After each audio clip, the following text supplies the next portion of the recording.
Good morning student. आज हम पढ़ेंगे लेसन नंबर 16 भारतीय संस्कृति में गुरु शिष्य संबंध।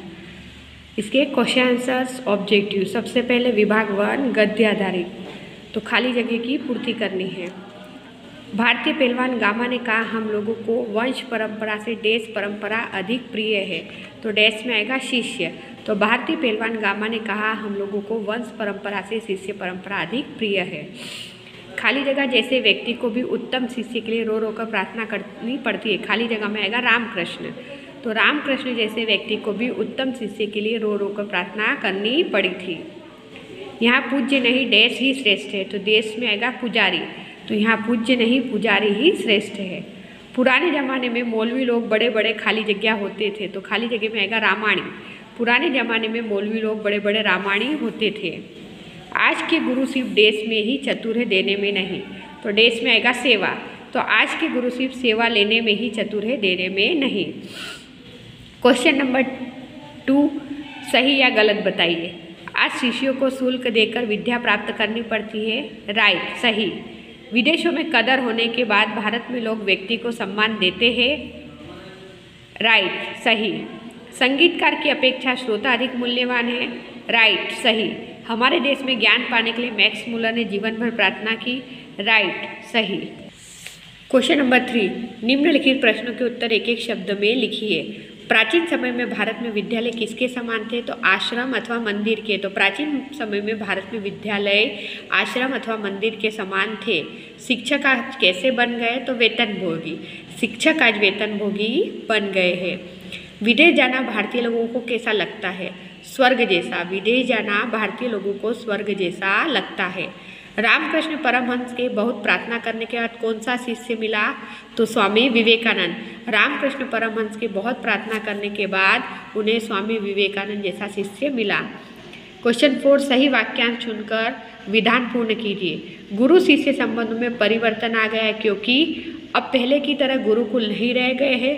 वर्तमान शिक्षा में अनुशासन का महत्व नहीं रहा है। आज हमारी संस्कृति व्यावसायिक हो गई है। तो राइट आंसर आएगा आज हमारी संस्कृति व्यावसायिक हो गई है। गुरु शिष्य संबंध में परिवर्तन आ गया है क्योंकि आज हमारी संस्कृति व्यावसायिक हो गई है।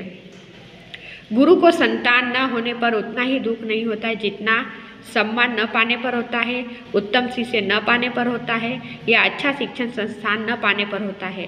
तो राइट आंसर आएगा उत्तम शिष्य न पाने पर होता है। गुरु को संतान न होने पर उतना दुख नहीं होता जितना उत्तम शिष्य न पाने पर होता था। उपनिषदों में आचार्यों ने कहा है कि सेवा देने की वस्तु है, लेने की नहीं। मूर्ति की पूजा ही सच्ची पूजा है। बिना दंड के शिक्षा नहीं दी जा सकती। राइट आंसर है सेवा देने की वस्तु है, लेने की नहीं। उपनिषदों में आचार्य ने कहा है कि सेवा देने की वस्तु है, लेने की नहीं। क्वेश्चन 5 निम्नलिखित प्रश्नों के साथ दिए गए विकल्प में सही विकल्प चुनकर लिखिए। रविन्द्रनाथ ठाकुर को कौन सा पुरस्कार मिला था? भारत रत्न, नोबल, भारतीय अकादमी या ज्ञानपीठ? तो बी आएगा नोबल। रविन्द्रनाथ ठाकुर को नोबल पुरस्कार मिला था। गामा कौन था? पहलवान, उद्योगपति, खिलाड़ी या संगीतकार? तो ए आएगा पहलवान। गामा पहलवान था। भगवान रामकृष्ण वर्षों तक खोजते रहे। क्या? सुंदर आश्रम, मनपसंद मंदिर, सच्चा मित्र या योग्य शिष्य? तो डी आएगा योग्य शिष्य। भगवान रामकृष्ण वर्षों तक योग्य शिष्य खोजते रहे। उत्तम गुरु में कौन सी भावना नहीं रहती? स्वार्थ भावना, प्रतिशोध भावना, जाति भावना या बैर भावना? तो सी आएगा जाति भावना। उत्तम गुरु में जाति भावना नहीं रहती है। फिर क्वेश्चन 2 व्याकरण आधारित। पर्यायवाची शब्द। बोलबाला, बोलबाला का पर्यायवाची शब्द है प्रचलन। साक्षात का पर्यायवाची शब्द है प्रत्यक्ष। शुल्क का पर्यायवाची शब्द है फीस। निजी का पर्यायवाची शब्द है अपना। बोलबाला मीन्स प्रचलन, साक्षात मीन्स प्रत्यक्ष, शुल्क मीन्स फीस, निजी मीन्स अपना। विरोध है शब्दों। रोगी का विरोधी निरोगी, असहाय का विरोधी सहाय, वृद्ध का विरोधी युवा, रसिक का विरोधी नीरस। रोगी विरोधी निरोगी, असहाय का विरोधी सहाय, वृद्ध का विरोधी युवा, रसिक का विरोधी नीरस। फिर क्वेश्चन 3 निम्नलिखित शब्दों के साथ जुड़े हुए उपसर्ग अलग अलग करके लिखिए। अपकार, अपकार में अप आगे लगने वाले शब्द उपसर्ग बनाते हैं और पीछे जो लगते वो प्रत्यय। तो अपकार में आगे अ और प है तो अप उपसर्ग, अवज्ञा में अ उपसर्ग, सपूत में स उपसर्ग, विपक्ष में वि उपसर्ग, संयोग में सम उपसर्ग, पुनर्विवाह में पुनर उपसर्ग। क्वेश्चन फॉर निम्नलिखित शब्दों के साथ जुड़े हुए प्रत्यय अलग करके लिखिए। प्रत्यय को अलग करना है। चचेरा, चचेरा में एरा प्रत्यय है। देवरानी में आनी प्रत्यय है। सजावट में आवट प्रत्यय, पुजारिन में इन प्रत्यय, चाची में ई प्रत्यय, दयालु में आलू प्रत्यय। फिर लिंग पहचान कर लिखना है। महिमा जो है वो स्त्रीलिंग शब्द है, उत्सुकता वो है स्त्रीलिंग शब्द, संतान जो वो स्त्रीलिंग शब्द, अनुष्ठान पुल्लिंग शब्द, श्रद्धा स्त्रीलिंग शब्द, कदर स्त्रीलिंग शब्द। क्वेश्चन 6, निम्नलिखित प्रत्येक वाक्य में से भाववाचक संज्ञा पहचान कर लिखिए। पराया सौंदर्य देखकर लोग मोहित हो जाते हैं तो उसमें भाववाचक शब्द है सौंदर्य। आप अपने अमुक शिष्य से ही लड़कर विजय प्राप्त करके दिखाओ तो उसमें विजय भाववाचक संज्ञा है। उनके जैसे व्यक्ति को भी उत्तम शिष्य के लिए रो रो कर प्रार्थना करनी पड़ी थी तो प्रार्थना भाववाचक संज्ञा शब्द है।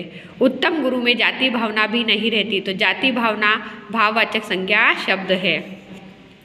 क्वेश्चन 7, निम्नलिखित प्रत्येक वाक्य में से विशेषण पहचान कर लिखिए। हमारे समाज में व्यावसायिक संस्कृति का बोलबाला है तो व्यावसायिक शब्द विशेषण है। प्राचीन काल में गुरु की शिक्षादान क्रिया उनका आध्यात्मिक अनुष्ठान थी तो प्राचीन और आध्यात्मिक शब्द विशेषण है। एक बार सुप्रसिद्ध भारतीय पहलवान गामा मुंबई आए तो सुप्रसिद्ध शब्द विशेषण है। हमारा अपना एक निजी रहन सहन है, इससे आप परिचित नहीं है तो निजी और परिचित शब्द विशेषण है। काल परिवर्तन करना है, इसमें और मुझ में फर्क ही कुछ नहीं है। भविष्य काल में बदलना है तो भविष्य काल में शब्द बनेगा इसमें और मुझ में फर्क ही कुछ नहीं होगा। हम अपने शिष्यों से कम प्रमुख रहे, पूर्ण भूतकाल में बदलिए। हम अपने शिष्यों से कम प्रमुख रहे थे। उपनिषेधों में आचार्यों ने कहा सामान्य भूतकाल में बदलिए तो उपनिषेधों में आचार्यों ने कहा। भारतीय पहलवान गामा मुंबई आए पूर्ण भूतकाल में तो भारतीय पहलवान गामा मुंबई आए थे। निम्नलिखित शब्द समूह के लिए एक एक शब्द लिखना है। अच्छी तरह से जो प्रसिद्ध हुआ उसे सुप्रसिद्ध कहते हैं। जमीन और आसमान की मिलने वाली आभासी रेखा को क्षितिज कहते हैं। वेतन पर गुजारा करने वाले को वेतनभोगी कहते हैं। राम की कथा कहने वाला रामायणी कहलाता है। क्वेश्चन नंबर 10, निम्नलिखित मुहावरों के अर्थ देखकर वाक्य में प्रयोग कीजिए। गधे को गणित सिखाना, इसका अर्थ होता है अयोग्य को ज्ञान देना या व्यर्थ प्रयास करना। वाक्य बनेगा मूर्ख को पढ़ाना गधे को गणित सिखाने जैसा है। सेकंड है हैरान कर देना, इसका अर्थ होता है चकित कर देना। वाक्यों में प्रयोग होगा जिसे मैं साधु समझता था उसने शैतान बनकर मुझे हैरान कर दिया। तीसरा है नाम कमाना, इसका अर्थ होता है यश पाना या प्रसिद्धि पाना। मुझे विश्वास है कि यह लड़का एक दिन दुनिया में नाम कमाएगा। फोर्थ है ताकते रहना, मीन्स आश्चर्य से देखते रहना। मेरे हाथ में ट्रॉफी देखकर पिताजी मुझे ताकते रह गए। रंग जाना मीन्स गहरा प्रभाव पड़ना। विदेश में रहकर वे वही के रंग में रंग गए। क्वेश्चन नंबर 1, निम्नलिखित प्रश्नों के उत्तर एक एक वाक्य में लिखिए। प्राचीन काल में भारतीय शिक्षा केंद्र कैसे थे? तो प्राचीन काल में भारतीय शिक्षा केंद्र एक प्रकार के आश्रम अथवा मंदिर जैसे थे। प्राचीन काल में गुरु की शिक्षादान क्रिया क्या थी? तो प्राचीन काल में गुरु की शिक्षादान क्रिया उनका आध्यात्मिक अनुष्ठान और परमेश्वर की प्राप्ति का एक माध्यम था। जब रविन्द्रनाथ ठाकुर को नोबेल पुरस्कार मिला तब बंगाली लोग कौन सा राग अलापने लगे? जब रविन्द्रनाथ ठाकुर को नोबेल पुरस्कार मिला तब बंगाली लोग अमादे ठाकुर अमादे कठोर सपूत राग अलापने लगे। भारतवासी मालाएं लेकर किसका स्वागत करने दौड़े? भारतवासी मालाएं लेकर स्वामी विवेकानंद का स्वागत करने दौड़े क्योंकि उन्होंने अमेरिका में अपना नाम कमाया था। गांधी जी किन्हें अच्छे लगते थे? गांधी जी उन्हें अच्छे लगते थे जिनमें गांधी जी बनने की क्षमता है और जो उनका अनुसरण करना चाहते थे। भारतीय गुरु शिष्य परंपरा का भव्य रूप आज भी कहाँ दिखाई देता है? भारतीय गुरु शिष्य परंपरा का भव्य रूप आज भी साधुओं, पहलवानों और संगीतकारों में दिखाई देता है। क्वेश्चन नंबर 2, निम्नलिखित प्रश्नों के उत्तर 2-3 वाक्यों में लिखिए। गामा पहलवान अपने शिष्य से लड़ने के लिए क्यों तैयार नहीं थे? गामा पहलवान भारतीय गुरु शिष्य परंपरा को मानते थे। इसके अनुसार गुरु शिष्य को अपने से अधिक यशस्वी देखना चाहता है, इसीलिए वे अपने नामी शिष्य से लड़ने के लिए तैयार नहीं थे। भारतीय गुरु शिष्य परंपरा जाति धर्म से किस प्रकार रही है? भारतीय गुरु शिष्य परंपरा में संकुचित दृष्टिकोण कभी नहीं रहा। यही कारण है कि हमारे देश में कितने ही मुसलमान पहलवानों के हिंदू शिष्य हैं और हिंदू पहलवानों के मुसलमान शिष्य हैं। यहाँ व्यक्ति के गुण, साधना और प्रतिभा को परखा जाता है, उसके जाति, संप्रदाय, आचार विचार और धर्म को नहीं। पुराने जमाने में मौलवी लोग बड़े बड़े रामायणी होते थे। आज भी भरत मियाँ, रंजीत मियाँ आदि हिंदू मुसलमान गुरुओं के शिष्य हैं। इस प्रकार भारतीय गुरु शिष्य परंपरा जाति धर्म के ऊपर रही है। क्वेश्चन नंबर 3, निम्नलिखित प्रश्नों के उत्तर 5-6 वाक्यों में लिखिए। यूरोप के प्रभाव के कारण आज गुरु शिष्य संबंधों में क्या अंतर आया है? प्राचीन भारत में विद्यालय मंदिर के समान माने जाते थे। शिक्षा देना एक आध्यात्मिक कार्य था। पैसे देकर शिक्षा खरीदी नहीं जाती थी। शिष्य पुत्र से अधिक प्रिय होते थे। परंतु वर्तमान भारत में शिक्षा व्यावसायिक हो गई है। गुरु वेतनभोगी हो गए हैं। विद्यार्थी शुल्क देकर शिक्षा प्राप्त करते हैं। आज का शिष्य गुरु में परमेश्वर का रूप नहीं देखता। इस प्रकार यूरोप के प्रभाव के कारण आज गुरु शिष्य संबंधों में जमीन आसमान का अंतर आ गया है। विवेकानंद और रविन्द्रनाथ ठाकुर को इस देश में अधिक महत्व कब मिला? क्वेश्चन नंबर 2, विवेकानंद और रविन्द्रनाथ ठाकुर को इस देश में अधिक महत्व कब मिला? विवेकानंद रामकृष्ण परमहंस के शिष्य थे। आरंभ में उन्हें भारत में महत्वपूर्ण स्थान प्राप्त नहीं हुआ था।